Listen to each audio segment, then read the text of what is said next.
संगवारी हो जय जवाहर जय छत्तीसगढ़। हमर सोना बदर के नवा नवा वीडियो देखे बर और सुने बर हमर चैनल लकी स्टूडियो सलोनी ला लाइक कमेंट शेयर और सब्सक्राइब करो और संगे संग मा बेल आइकन ला घलो दबाओ ताकि हमर वीडियो आप ला सबसे पहले मिल सके। धन्यवाद।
अंगना में भारत माता की सोन की बिहनिया ले चिड़ैया बोले।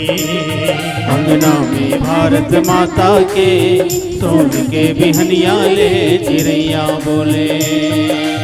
अंगना में भारत माता के सोन की बिहनिया ले चिड़ैया बोले। अंगना में भारत माता के सोन के बिहनिया ले चिड़ैया बोले।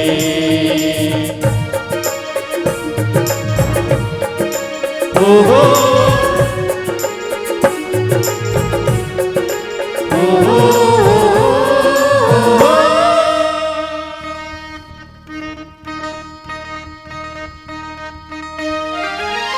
चांद हिमालय मुकुट सवारे सागर धोए पग धूल। चांद हिमालय मुकुट सवारे सागर धोए पग धूल।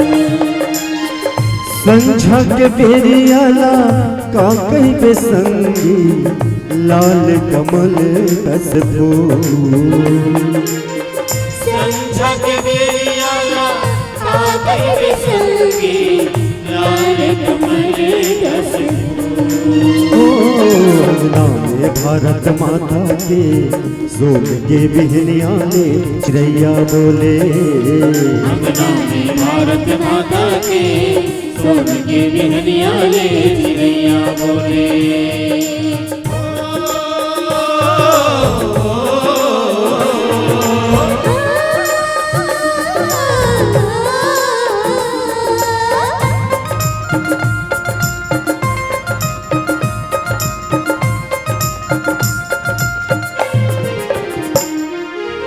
एक बछर के 12 महीना 12 किस्म के आते। एक बछर के 12 महीना 12 किस्म के आते। कभू घाम कभू जाड़ हमारे कभू नीर बरसाते। कभू घाम कभू जाड़ हमारे कभू नीर बरसाते। ओ अंगना में भारत माता के सोन के बिहनिया ने चिड़ैया बोले। अंगना में भारत माता के सोन के बिहनिया ले चिड़ैया बोले। अंगना में भारत माता के सोन के बिहनिया ने चिड़ैया बोले।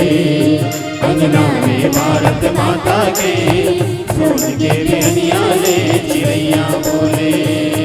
अंगना में भारत माता के सोन के बिहनिया ले चिड़ैया बोले।